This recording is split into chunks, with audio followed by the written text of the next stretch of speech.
Welcome to March to the Pod, presented by Eternal Roofing.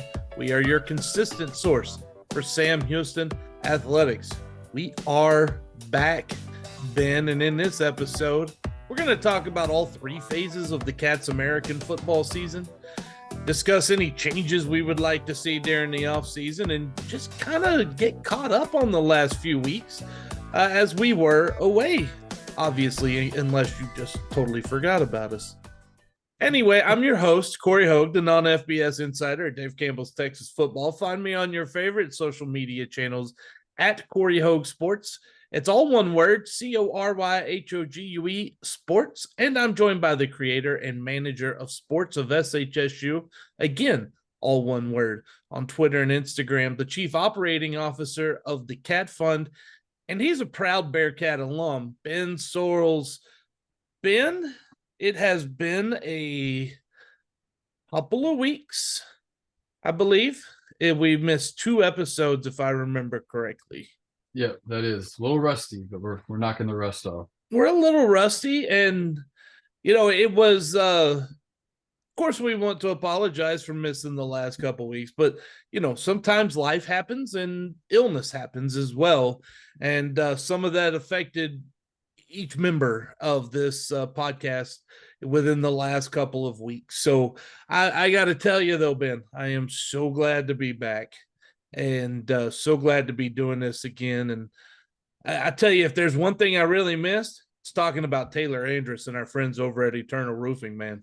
Yeah, absolutely. I feel like knocking the rust off with that also. Yeah, talking about Eternal Roofing for all your general contracting needs, roofing needs, and everything in between. So glad to get back at it and glad to be able to talk about Eternal Roofing again. If you've been a Scrooge and you've just been like, I don't want lights, and now all of a sudden you finally listen to someone that was like, you need to put up some lights, I'd probably give Taylor a call pretty quick. Yeah. We're less than 3 weeks away from Christmas now, so you got to get on it.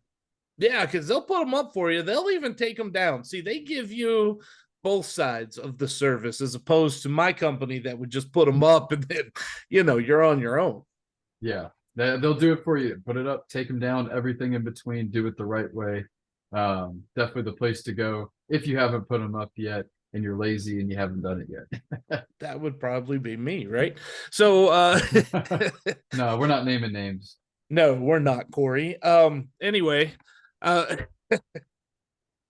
yeah, look, roofing, that's what we're talking about. Our friends at Eternal Roofing, Christmas lights, get them up if you haven't yet. And if you have anything you need for general contracting or roofing, give our friend Taylor a ring in Montgomery. You can call him at area code 936-215-8539. The Hill Country, area code 830-251-5673.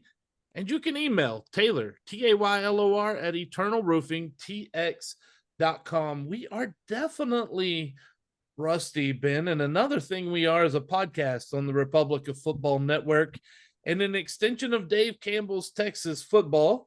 Please like and subscribe to the podcast and follow us on various social media platforms, including Twitter, Facebook, Instagram, and Threads at March to the Pod. That's all one word, March the number 2, the Pod. And a special hello to those watching us on the Dave Campbell's YouTube page. Ben, I feel like the last couple of weeks, we missed a whole lot of good stuff that we could have talked about with the football team, and that we're going to start by kind of recapping those last 2 games a little bit. Yeah, and last 2 games, so you're looking at Western Kentucky, which was another nail-biter loss. I think it was the 3rd loss at the goal line, but won't spend too much time on that one. Let's spend some more time on Middle Tennessee and finishing the year on a really good note with a 23-20 win there, wrapping up the season and winning 3 out of your last 4, which was really good. Yes, and that's the thing. I feel like that momentum that they had there at the end of the season, it could be game changing for the offseason for this program, because now they go in feeling good about themselves. And the one loss in the last 4 is Western Kentucky. That's not a game any of us put them up for to begin the year. So, and they lost that one on the goal line. So what we saw, the improvement we saw the last 4 weeks, was crucial for the program and crucial also for the fan base to go, you know what? Okay, there is some hope there. Exactly. It really hits on a lot of different areas, and it's something you can hang your hat on going to next year. You showed you can play at this level. You shown you can win at this level. You have momentum going into next year. It's something you can kind of push in recruiting, which I know we'll get into a little bit later. It's something you can talk on in the transfer portal, not just show that you were close in games, but you won games at this level. So it's really a big momentum boost going into next year, returning a lot of people at the moment, which is a really good sign. But it's also really good that you can carry over this momentum, because you went in maybe 1-11, even though you did return a lot of guys, you weren't feeling great about yourself. But man, it feels good to win and to end the year on a win. I think that's even better. So it is. And thinking back, and I don't remember if I mentioned that that that Kennesaw win could spark something. I don't know if I mentioned that back then, but that last drive and how they went down and they overcame all the demons they'd been facing all year long, right? Like they had been so close and finding ways to lose and inventing ways to lose at times. They invented a way to win. They remembered it. And once they tasted that, it was look, winning can change things, and learning how to win is a real thing. And once they learned it, they got that momentum and they just kept building it, and they kept it all the way through the end of the season. And it all starts with that one drive. And I also think part of that is because it ended with a guy getting a full ride scholarship. yeah, that was cool seeing Colby Sessoms get a full ride scholarship, and man, he had one heck of a year. Just really, I mean, kicker spot was a question coming into this year, but I don't think there's any questions going forward. You've got him for 3 more years, and that's really big. And yeah, we both talked about how that Kennesaw game could kind of propel you. And last 3 games, I mean, really came down to one drive, and in 2 out of the 3, you found a way to make a winning play. Louisiana Tech is down by a possession late in the fourth. You get a pick six and win that game. Couldn't figure it out there at the goal line against Western Kentucky. But then you came back and made a defensive stand, kept them just enough out of field goal range to beat Middle Tennessee. So found a way to win against Kennesaw, and it kind of translated to those last few weeks. Yeah, I mean, you found a way to just keep them just out of range of the kicker and start a nice little melee to get yourself on Sports Center as well the end of season. That's a lot of positive, Ben. I mean, what do they say? Any publicity is good publicity. Yeah, yeah. Well, I guess the Bearkats got some publicity out of this because that was all over ESPN. Yeah, I mean, it was interesting, that's for sure.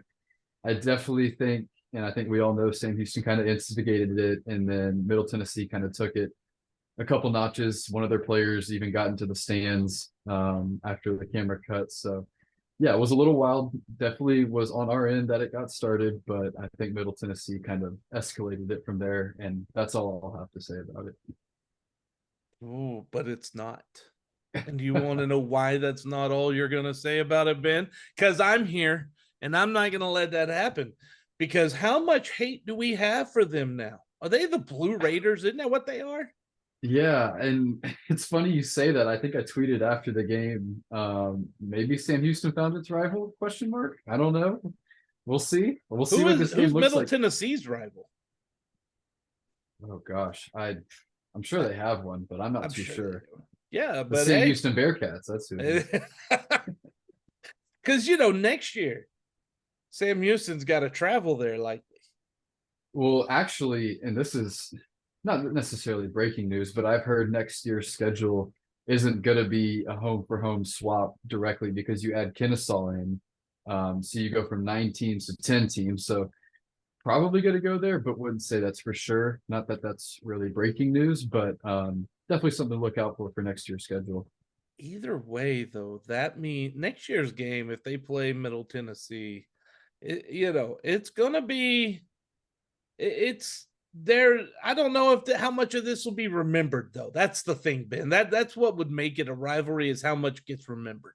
And I don't know how much they'll remember it, because they've already had 25 guys hit the portal. I don't know if they'll have any players left from this year's team by the time next year rolls around.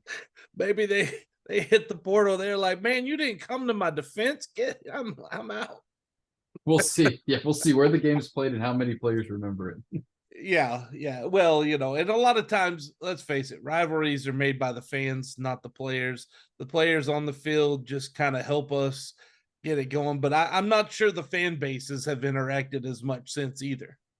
Yeah, it's really interesting. There's really, I mean, FIU's got a couple good podcasts and beat writers. Liberty's got a big fan base. Jacksonville State's got a nice fan base. UTEP and New Mexico State, we've interacted with them some, but really haven't seen a lot from Middle Tennessee. Like I can't really think of any that I've interacted with on Twitter or X or seen other people interact with. So I don't know. Can it be a rivalry if they have no fans? I'm just kidding. I keep throwing look. I keep taking shots at them. I'm taking sorry. all kinds of pot shots. Anyway, that was fun. Yeah. Is there anything else we missed over the last couple weeks? Yeah, transfer portal is officially open. We'll get into this a little bit more in the final segment. I have a couple names that have entered, but really the only one of note so far is Donovan Adkins, who saw a considerable amount of time there in the secondary, was a pretty good player for us. He had the punt block against SFA last year to kind of swing that game. So best of luck on him for him where he's going next. But yeah, that's really the only notable thing that's happened since the end of the year. Yeah, we'll definitely get into to that portal and stuff. But what about on the basketball court? I know that's been going. How have the men's and women's teams been handling business? Yeah, women actually play at Texas Tech tonight, so it'll be interesting to kind of see how they do. Got a win against Florida A&M a couple days ago, moved to 4-2 on the year. Men are 5-4, coming off probably their best performance of the game, just kind of slapping Lamar around. It was up about 30, 40 points the entire game. They're 5-4, starting to get healthy. We've seen Suleiman Doumbia and Cam Hoofner come back. Kean Scroggins did miss this last game, and he's been averaging almost a double-double the past couple of weeks. So starting to get healthy. They go to Missouri State Saturday, which is going to be a good road test, and then they come back and play ULM this next week on Tuesday night. So I think the team's heading in the right direction, and yeah, both teams are doing pretty well. Awesome. That is good news. So with that in mind, let's get back over to the American football side of things and talk about that Cats offense. And you know what, man? I'm just going to give a broad statement, and then you could tell me how accurate I am about this.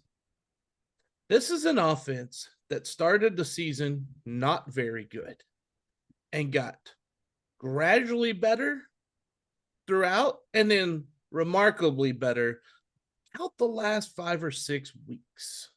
I think that's a really fair statement. We kind of talked about it a couple of weeks ago too, why it was such a slow start. But I think when you look at the offense as a whole, extremely disappointing to start the year. But I think they ended on a really strong note, especially considering how many injuries they had. I mean, last game of the season didn't have both your starting tackles, both of your 2 starting tight ends, had barely one of your top 4 or 5 running backs healthy, had a couple receivers out. So to see the progress they made and what they were able to do and kind of adapt throughout the year was really encouraging. And I think it's a really good thing you can lean on going into next year.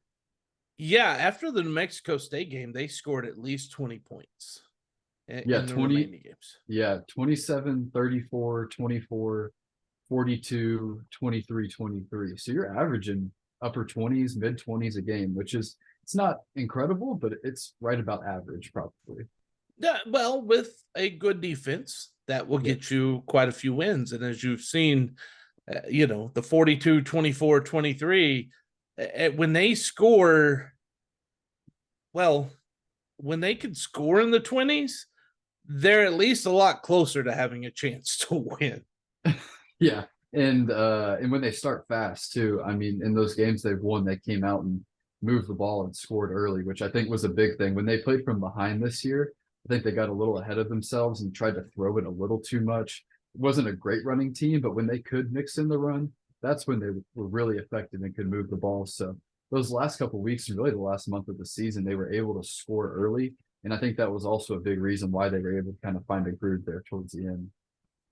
Yeah, it makes sense. And I was just kind of looking ahead at next year's non-conference schedule on the website, and one of the things about this season, they had to take who they could get. They took a BYU, they got an Air Force, they took a Houston, right? That's a hard way to go. They did have a Kennesaw in there, but Kennesaw is also transitioning. They're kind of in the same phase, so that's really a lot more even.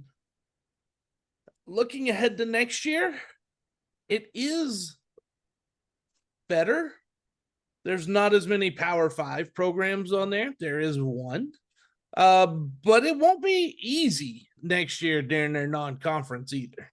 Yeah, I think it's easier than this year. I don't think it's going to be easy. I mean, we've seen what Texas State did this year, the kind of turnaround they had. Rice had a pretty good year. UCF is no slouch. So, yeah, it's not going to be easy, but it was definitely, I think it'll be easier than this year. Looking at Cory, who's your MVP of the offense this year? Do you have anyone that stands out or any names that come to mind when thinking of this year's offense? Yeah, there's only one I could think of, man. That's Keegan. That guy took so much heat, has taken so much heat for a few years. Like I've heard a lot, I've read, guys, I read, right? Like I see what you're saying about Keegan. And that guy doesn't care.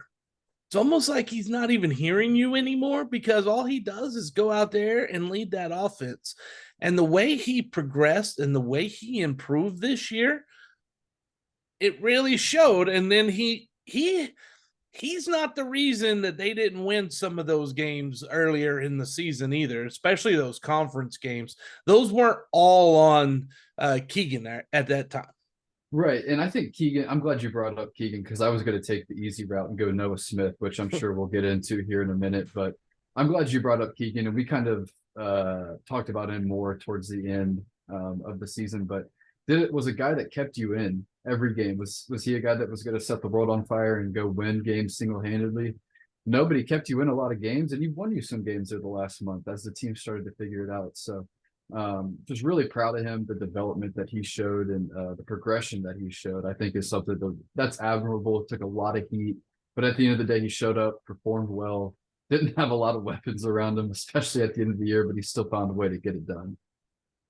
Yeah, and look, Trent Dilfer won a Super Bowl, right? You don't have to be Tom Brady or Patrick Mahomes to win a Super Bowl. You can win a Super Bowl if you've got a guy who knows how to manage the offense. They do call it a game manager. I don't necessarily like that word, but I also think that's not necessarily a bad thing. I think it gets a bad rap. I think being a game manager is the kind of quarterback a lot of coaches would rather have a lot of times because you at least are getting that consistency. And that's what I've seen from Keegan is as he got better, then he started getting that consistency. And that's going to be the key for him. Yeah, and that was the key. I mean, he had a great career here. I mean, in just his kind of final stats, he had 16 total touchdowns, 63% completion percentage this year, 2,500 yards, 11 interceptions, which was a little high. That was probably the biggest knock on him. Turned the ball over a little too much, but I mean, 16 touchdowns, 63% completion. I think he did well. He did just enough. And yeah, we'll see what the quarterback situation looks like going into next year. Okay, so now let's talk about that running back room. Okay. Right? And with that running back room, we're going to have to caveat this into also the offensive line because they've got to get better run blocking as well. But they only ran the ball last year for 1,066 yards total. That's just not good. But as we've talked about before, they had so many injuries.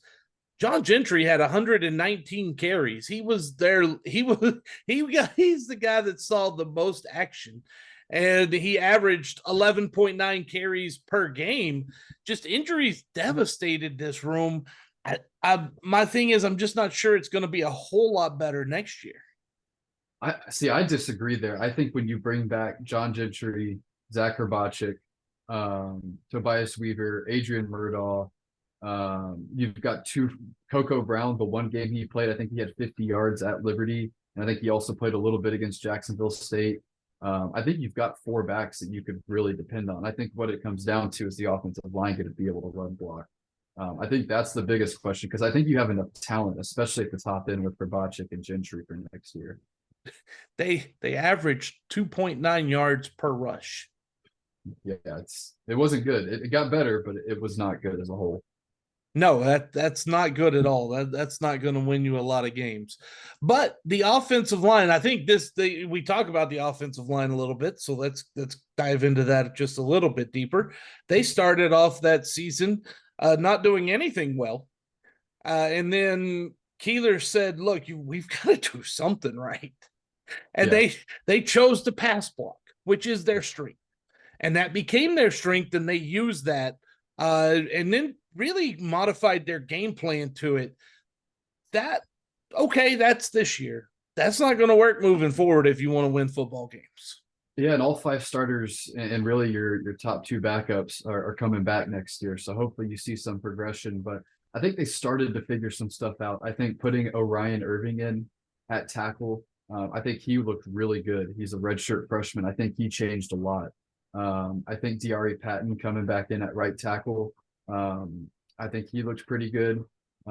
So I think you kind of shuffled some pieces. I thought Grayson Jackson-Smith at left tackle started to look better towards the end of the year before he got hurt.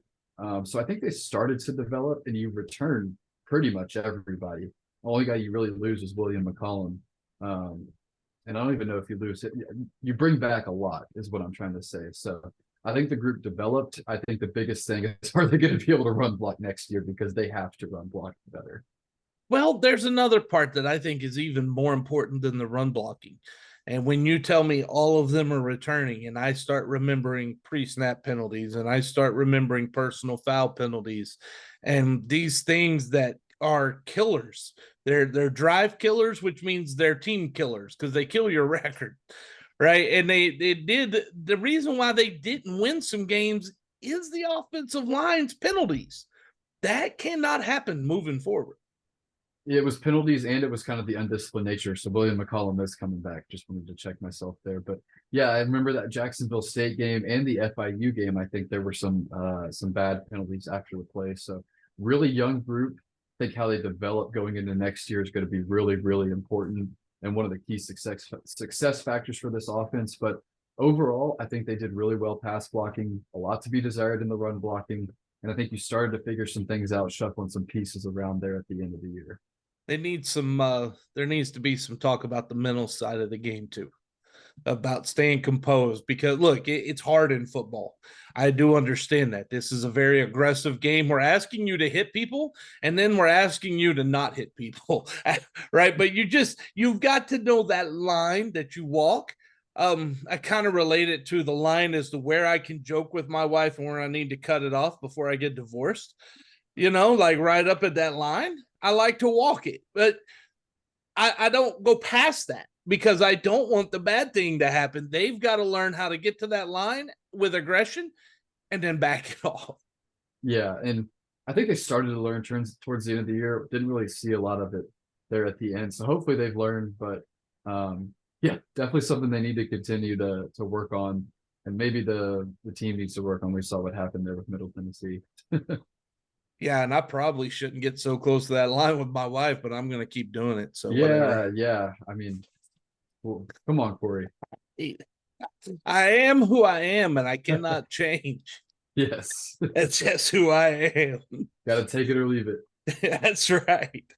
Talking about the receivers room, Noah Smith, by far the standout, and you mentioned him as an MVP, and I think in reality, he probably is, but a lot of him getting going dealt with Keegan getting him the ball in the right spots, and the coaching staff too developed things for him a little better. Yeah, I think it was a little bit of everything. Figuring out how to use a weapon like him was a big part of it. And I think he kind of figured out how he could fit himself within the offense as well. But man, he had an incredible year. I'm trying to pull his numbers up here, but he ranked top. He had 783 yards and 6 touchdowns. He averaged 9.9 yards per carry and 65 yards per game. Yeah, and he did it on the ground. He did it through the air. Um, did it really a bunch of different ways, and he was top 50 nationally in receptions, top 50 nationally in receiving touchdowns. Was just outside of the top 50 in receiving yards. So really, just an incredible year for him. And he didn't really even play the final game of the year, dealing with a sprain, an ankle sprain. So really did it in 11 and a quarter games. So just a Yeah, really incredible season for him. the numbers I read were his receiving. Rushing, he had 102 yards, 2 touchdowns on 27 carries. So those are touches, right? Like you go, oh, only 27 carries. Noah Smith is not a running back. Noah Smith is a wide receiver. It's like CeeDee Lamb of the Cowboys. You're not going to give him the ball 20 times. There's only a minimum amount of touches. That's a way they figured out to get him a couple more. Right. And I think another reason why he's my MVP for this year is the best ability is availability. I mean, out of all your top skill guys, Verbacic, Gentry, Humphreys, Adei, and him, he was the only one that stayed healthy the entire season. So, man, just props to him. An incredible year, a lot of touches. I think over 100 total for the season. So I know that tallies up. So took a lot of hits, made some big plays for us, and yeah, really had an incredible season. Yes, he did. But he's also a very good player, not just because everyone else got injured. Yes. Yes. I heard what you said. I just kind of started giggling to myself. Hey, this season for us, the best ability was availability. I mean, everybody, he was the only guy left, really. You're the MVP for being healthy. Thank you. That was part of it, not all of it. He's incredible too. He is. He is. Anyway, we move over to the defense now. And I'm just going to go ahead and tell you there's only one man that can be MVP on that defense. And he's the man who we said coming in was going to have a big year, needed to have a big year. And man, watching number one has been fun. He finishes the year with 135 tackles, 85 solo tackles, 8.5 for loss, 1.5 sacks, 2 interceptions, 5 quarterback hurries, and a forced fumble. Man, number one was fun to watch. And I think, I mean, honestly, when you think of the history of Sam Houston, I mean, he might be at the top of the best defensive players we've seen at this school. Man, it's been fun to get to know him personally, on a personal level the past few years. I met him in a class my senior year, which was pretty cool, and I've known him ever since. But also to see him on the field, man. I mean, these past 6 years, captain for 4 years, and 7th nationally in total tackles, 1st nationally and solo tackles. I mean, even the Middle Tennessee game, giving us the lead with a pick 6 there in the second half. I mean, you can't ask for a better guy off the field, on the field, and what a career it was for Trevor, and what a season it was also. Yes, no, it was great, and it was fun watching Trevor for all these years, and covering him was certainly fun. But you know, he leaves. They probably put him down as a linebacker. But he does leave a hole in the defense. But right behind him is a junior that's not bad himself. Kavion Gaither had a really good, almost in a way, a breakout year for him. Yeah, and it's crazy to even call it a breakout year, but it kind of was, especially because Trevor got so much spotlight, and KG was the defensive player of the year in the WAC last year, but he still kind of flew under the radar. Yeah.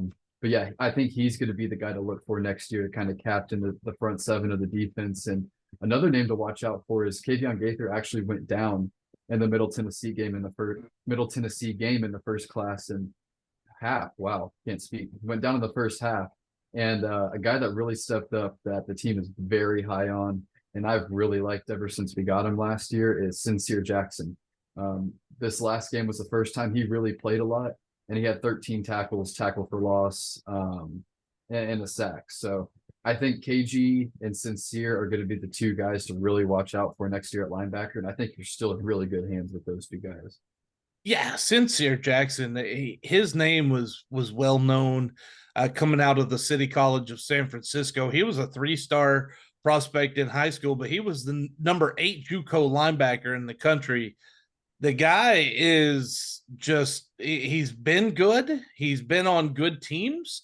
He knows how to make those plays, and that's what he does, man.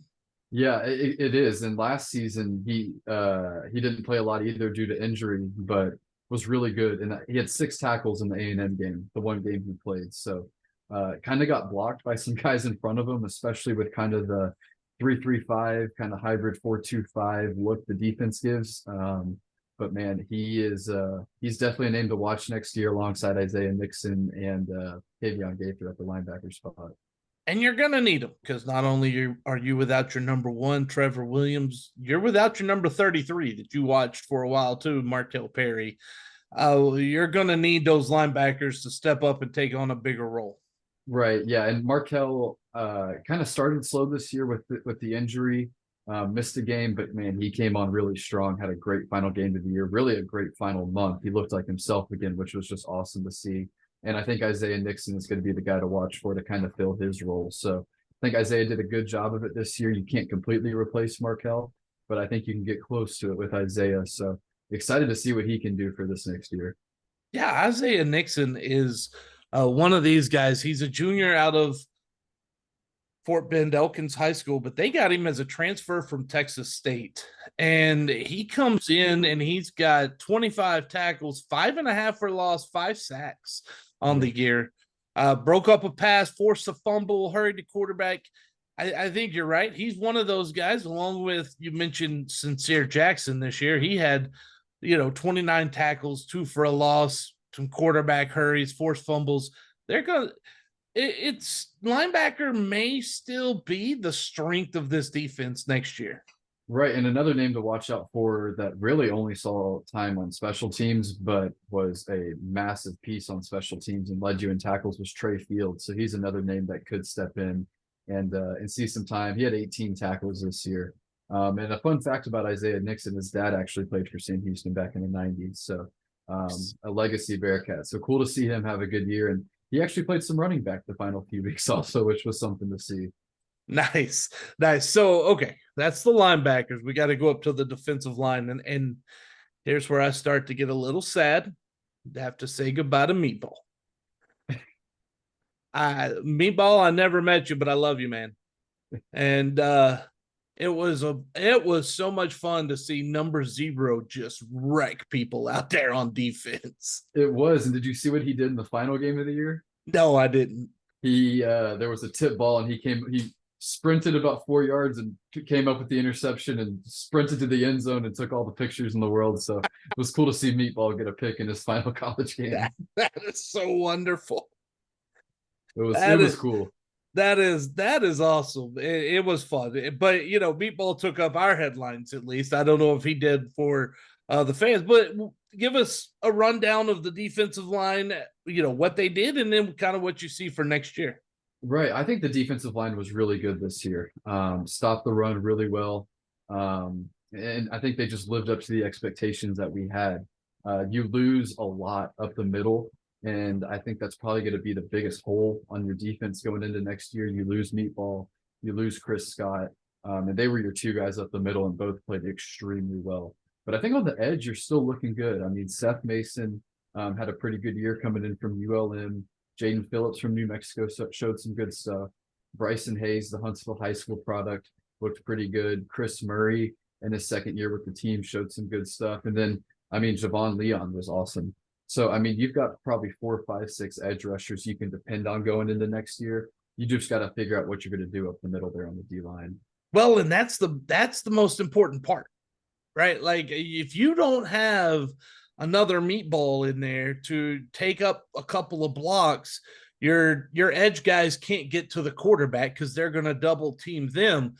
That's a portal thing. That's somewhere you can't go high school route and fill in your D line in the middle. You've got to go portal. You do. And I'm pretty sure, and I know that's a priority for the team. And it was this last year with getting Meatball just to shore up the inside, and it's going to have to be again. But yeah, I like what's on the edge. I think you're good there, but it's got to be a big priority to figure out what you're doing there up the middle, especially if you're running that 3-3-5 front, which they do a lot. If I remember correctly, it was a young defensive backfield this year. It was very young, and they do return a lot from they're scheduled to return a lot from this last year's team. How many do you think might hit the portal? I mean, it's hard to tell. Adkins hit the portal already. A couple of guys transferred in last year from Kilgore at the JUCO level. I think they're going to stick and want to stay around. You've also got a lot of freshmen, true freshmen that didn't see a ton of time this year that I think are going to be thrust into some bigger roles this year. So I don't know how many will. You've already seen one do it. It's just so hard to tell. But I think even if you lose maybe one more, you're still probably in a pretty good spot going into next year. Yeah, and I'm looking at the guys who led in breakups this year, breaking up passes and things, and they all could come back. And we're looking at DeCarrick Hobbs. Is that Devon Armstead? Is that how you say it? Davion. Yep. Okay.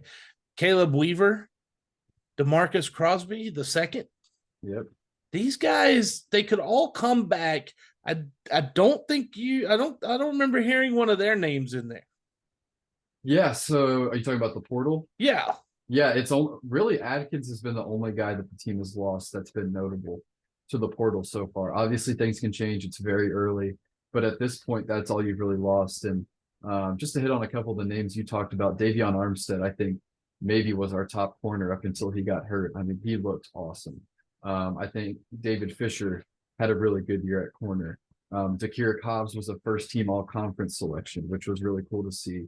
And then you've got other guys like Chanston Prox. He was a all-freshman team for Conference USA. DeMarcus Crosby.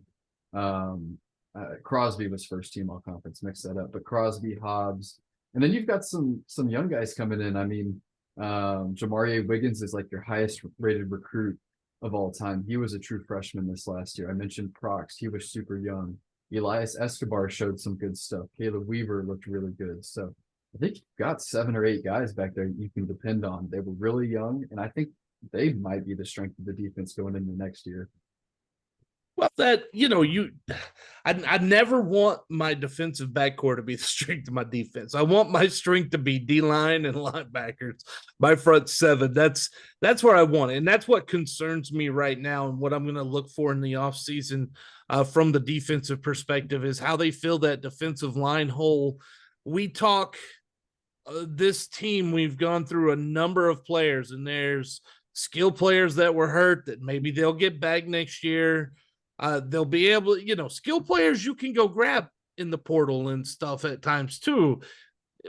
My concern is always on that offense and defensive line. You gotta, I'm sure if there's an offensive lineman that they can get that would be an upgrade, they're going to go try to get them. But that's where I think the focus for this team needs to be right now is really that line of scrimmage. Yeah, and speaking of that line of scrimmage, I know one of the team's top priorities, and even if you just look at who they've been offering on Twitter/X these past couple of days, been a ton of tight ends. So going into next year, a team that likes to run a lot of 12 personnel, 2 tight ends. You've only got 2 tight ends that have any experience. You've got Thomas Jewett and Elijah Sohn, and behind that, it's going to be the 2 freshmen you're bringing in. So speaking of the line of scrimmage, I mean, look for us to add 1, possibly 2 ready to go tight ends for this next year. And I know that's a really big priority also. And that's one of the reasons why their pass protection is so good, is because they do have the 12 personnel a lot. So you do have it a lot of times, at least one of them stays in it and adds an extra blocker. Right. And I think they did a really good job at it. Jack Sherrard is huge. Thomas Jewett is really big. Elijah Sohn, they're all really big tight ends, and they showed well in blocking. And they also showed some really good stuff in receiving as well. You lose Sherrard, but bring back 2 good pieces in Jewett and Sohn. But like we've seen, you've got to have depth. And at this moment, the only depth we have at tight end for next year are going to be 2 true freshmen. So you've got to add at least 1, maybe 2 guys there.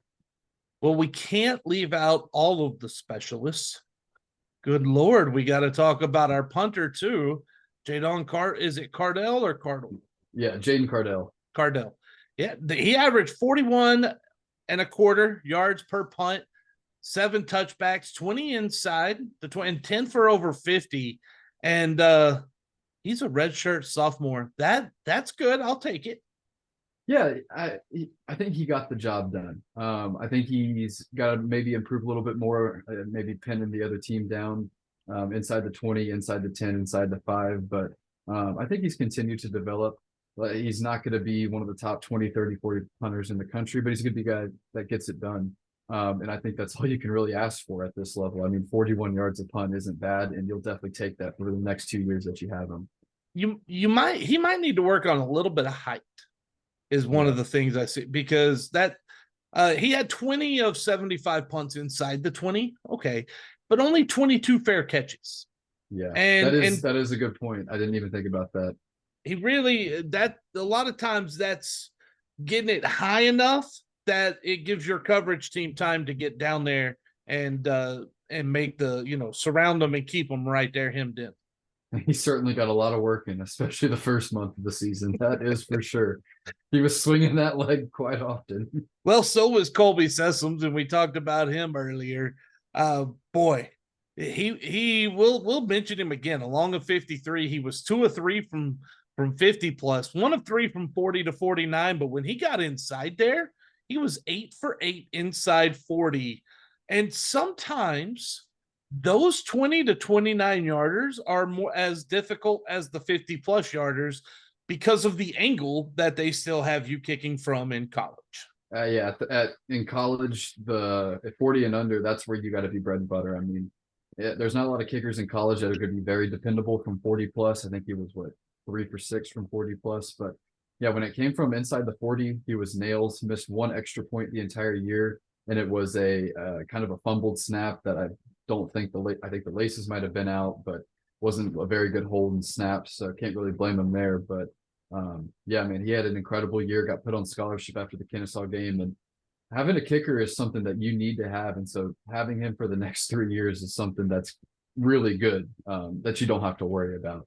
Well, it is. So you know what else is really good? The Cat Fund is really good. Tell us some things. Man, we haven't talked in a couple of weeks. We got to catch up. What's going on with the Cat Fund? Exciting times. Yeah, I know we've talked a lot about basketball, and our deals with 9 players have officially started. Some people have probably seen some social media posts from some of those guys, but yeah, officially started with 9 players, and those deals are going to run here for the next couple months throughout the season, a little bit after the season also. So yeah, really exciting time. Make sure you sign up today. Obviously, got a big push here with football season done, and we got another one coming up. So cat-fund.com is definitely the place to go. A lot of good stuff there. You get a lot of cool member perks. You get to support these athletes and support these players, which is the biggest thing. It's also Christmas time. And if you support the Cat Fund and you get one of these member perks, that could be a gift if you're not necessarily wanting it. Yes. Yeah. You never know. I mean, especially if you pay the annual rate instead of the monthly rate, you'll get that stuff a little quicker. And I'm shipping some more footballs out here this week, so those might show up here in the next week or two. So yeah, definitely could get some cool stuff for Christmas. Oh, you've got Christmas gifts. You didn't even think about that, did you? I didn't. Yeah, I mean, I'm ready to play Santa Claus and give some gifts to some Bearcat fans. Well, you know who else is ready to play Santa Claus? Taylor Andrus over at Eternal Roofing, and he can be your Santa Claus because he can climb up there and tell you if your roof is good or bad. Is your roof on the naughty or nice list, Ben Soros? I think it's on the nice list thanks to my apartment, and I hope it stays that way. But if it doesn't, I know who they should call. You should probably tell them to get a hold of Taylor at Eternal Roofing and anybody at Eternal Roofing, because that's the place that's going to repair your roof, commercial or residential. They offer free detailed roof inspections. They're going to give you fast service, no high pressure sales pitches. Look, home, outdoors, we talk roof. They are Eternal Roofing. That obviously is the focus. Indoors too, they can do your crown molding. They can do gutters, garage doors, anything you need done around the outside of your house. They're the ones to call. Give them a call today. You can get a hold of Eternal Roofing in the Hill Country at area code 830-251-5673. In the Montgomery County area code 936-215-8539. And if you want to get them by email, Taylor, Taylor, at eternalroofingtx.com. And when you do that, also put into your browser, eternalroofingtx.com. Go look at their website, and they have a gallery that they like to update of all the different houses and different things they've done. It is exceptional work. You will not be disappointed in the quality of work that you get from our friends at Eternal Roofing. Yeah, definitely the place to go, in a Bearcat owned business as well. If you haven't been with us for a while, that is another perk of working with Eternal Roofing, doing it the right way. Great company and a Bearcat company. Got to be a Bearcat company, right? We ain't letting no Blue Raiders come in here for anything. Man, and speaking of Blue Raiders, they just hired their next head coach. They're Derek Mason is their next head coach.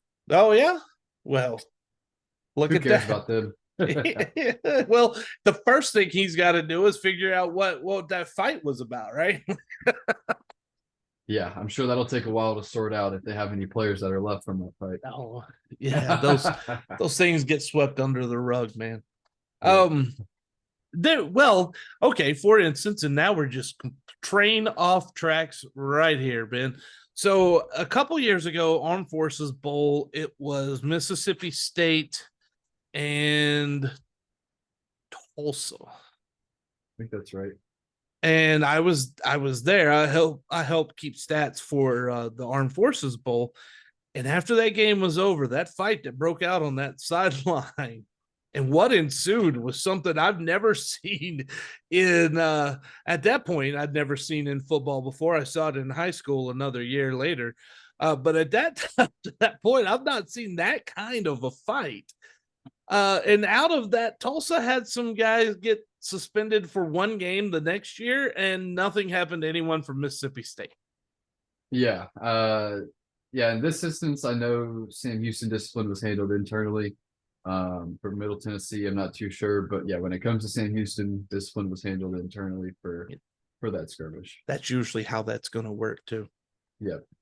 Well, we're going to get back on the train tracks and talk about what you want to see from the Bearcats this offseason for the football program, the American football program. My bad.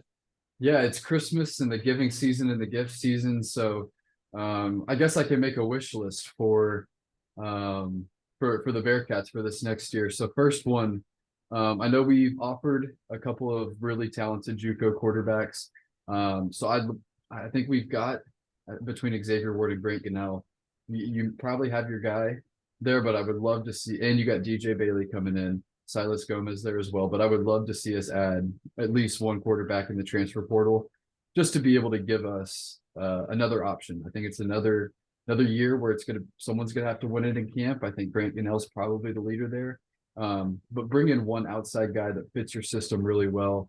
And Cam Peters, the Kilgore quarterback, fits the system well, was on a visit 2 weeks ago now for the Middle Tennessee game. So he could be your guy, but would like to see us maybe bring in one quarterback just to bring in another guy to compete for the starting job. How much do you know about that gentleman from Kilgore?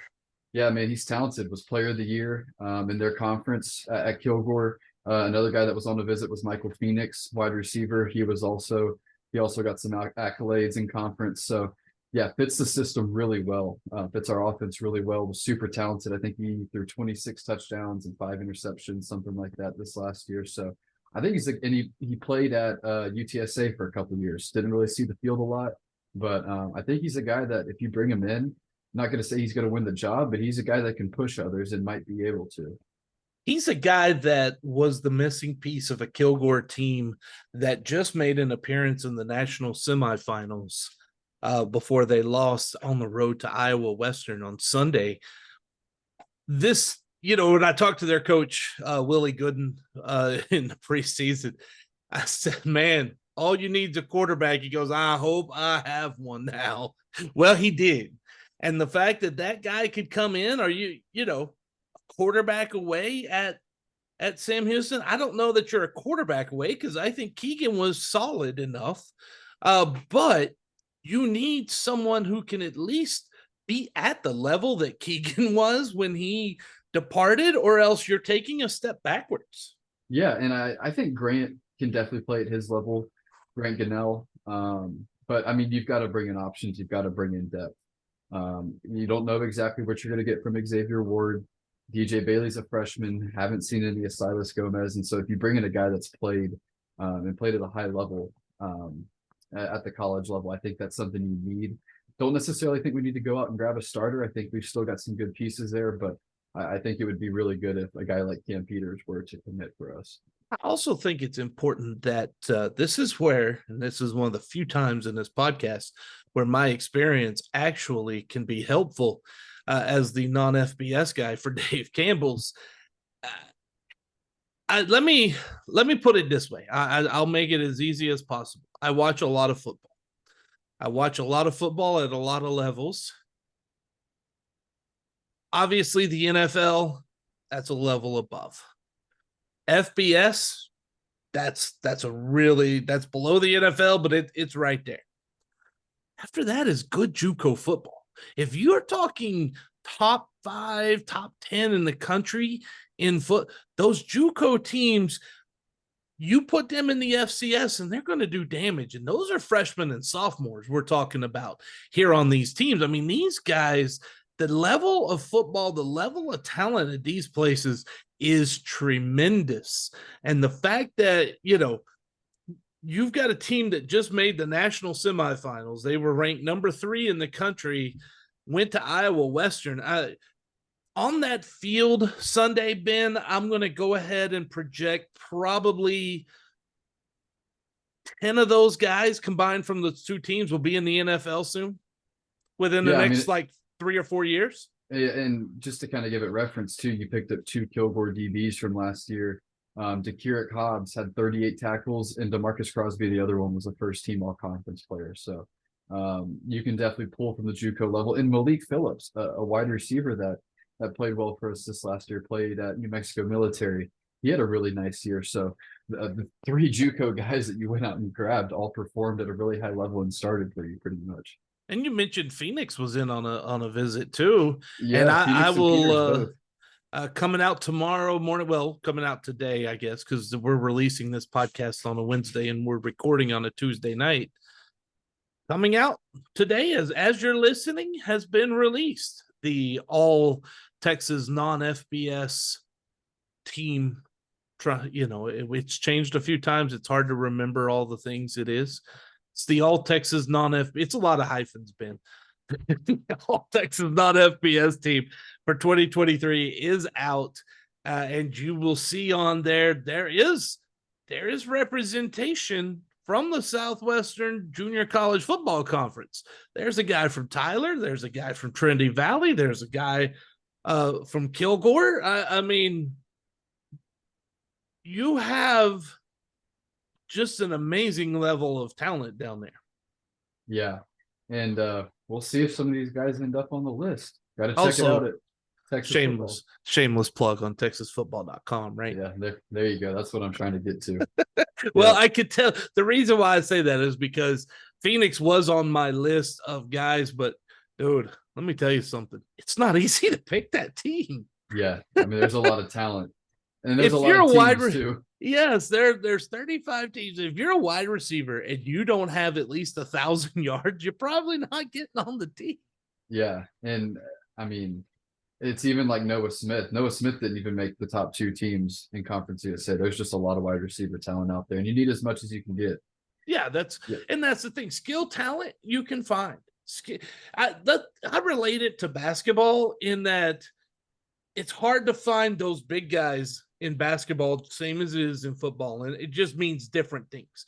Big guys in football are your line of scrimmage. Big guys in basketball are your post players, right? So it's hard to find those. Not everyone is born and grows up to be 6'8" to 7 foot tall, and not everyone is born to be 6'4", 6'6", and 320, 330 pounds. So the amount of them there's actually a lot less of them typically than there are the people that grow up and can run really fast, it seems like, Ben. So there's just a plethora of skill players. Yeah, and staying with skill players, I think the second thing that I want to look for this offseason and kind of hoping for is to see our skill guys return and get healthy. If you imagine a Sam Houston offense next year, obviously quarterback's kind of up in the air, but running back, you've got Gentry and Hrbacek, your top two. You've got Stone and Jewett at tight end. And then at wide receiver, you've got Ife Day, Quavez Humphreys, and Noah Smith and Malik Phillips. I mean, that's an offense right there, and there's some pieces. And so obviously a lot of injuries, got really banged up this last year. So hoping they can all be healthy, ready to go for next year, and we can hold on to those guys. You know, if we had more time for our podcast, we would have made a complete bit out of this last segment. And because we would have had Ben's wish list for cat's claws, and we would have had a whole big, it could have been recorded, video. All we could have made it really good. Well, we don't have that kind of money or facilities or anything like that. But what else, Ben, is on your wish list for cat's claws? Yeah, I think the last thing is the defensive tackle. That's the biggest one. I think that's probably the biggest need outside of tight ends, and the biggest need on the defensive side of the ball is there at the nose tackle, defensive tackle position. And what can you add there?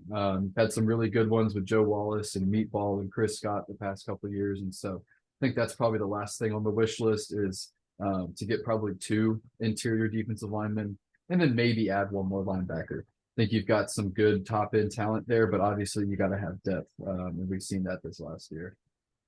D-line is the most important position for me that they need to address in the offseason. Yeah, I think the interior of it, like I said, good on the outside, but the interior. When I say D-line, I'm not talking our edge rusher. A lot of times in football too, Ben, and if you've been following football forever, like I have, there's some terminology that is changing across the landscape. It starts with the NFL. It starts because we have these guys that are freak athletes like Micah Parsons, who can play linebacker, defensive end, cornerback, safety, right? They can play everywhere. But there's a lot of those now, right? There's a lot of these guys. There's a whole lot more of them coming. So you're getting, instead of defensive ends, they're called edge rushers, and these edge rushers are more a hybrid player that can rush the passer and drop into the passes as a linebacker. Just gives a coordinator more things you can do if your defensive lineman can also play linebacker. So edge is the new thing. Defensive line a lot of times is interior. Right. Yeah, and I think there's 2 guys I'm looking at that might be able to come in and contribute. Richard Outland, one, he was hurt pretty much all of this last season. And then the second one is Matthew Arabasala. Thought he played really well, especially the last couple of weeks. Didn't see a ton of playing time, but I think if you want to fill some from within, those are 2 names to kind of look at if you're looking at filling from what you have right now. Okay, that second one, what's his name? Matthew Arabasala, number 96. Number 96? Yeah, he ended up with 11 tackles, 2 tackles for loss, and 2 QB hits this year. From Cedar Hill. I just the name, when I hear Arabasala, it sounds like like something I order at a restaurant sometimes, because everything with me relates to food, man. Chicken tikka marsala or something like that. Hey, my wife can make some really good chicken tikka marsala. She really does. As long as you don't say something bad to her, like we talked about earlier. No, I gotta give my wife credit. Even when I get up to that line and she's ready to, just go ahead and send me out to the guillotine, she still doesn't hold it against me. Like she goes, "You better stop." But she'll still do things she's not vengeful, I should say. Sounds like you found a keeper. She does threaten things of mine though, so I think that's a little vengeful sometimes. The intimidation tactic is very intimidating in this house. I live scared, to be honest with you, Ben. I don't know if it's because of her or something else, but well, I don't know either. We'll see. We'll It let you figure shouldn't be. that out. It shouldn't be because of her, but who knows with me, right? Off the rails. What a way to Oh, it's finish the completely podcast. off the rails. And hey, maybe it's a good thing we won't be back next week. And we want to make sure we tell you it's going to be 2 weeks. Next week is state championships week. And I will be in Arlington watching DeSoto quarterback and Sam Houston commit DJ Bailey playing there for the Eagles at the state championships. Hopefully, if they win this weekend, which they're favored, I believe. Probably. Are the Eagles favored over the Cowboys too? No, that's a different sport. No, hey, no, the Cowboy. I'm probably going to be there on this Sunday night too because that's a game that I like going to watch when the Eagles Cowboys play there.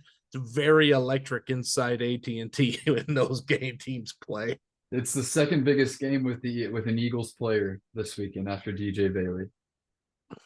There you go. There you go. There we have it. We ended out on a Sam Houston note.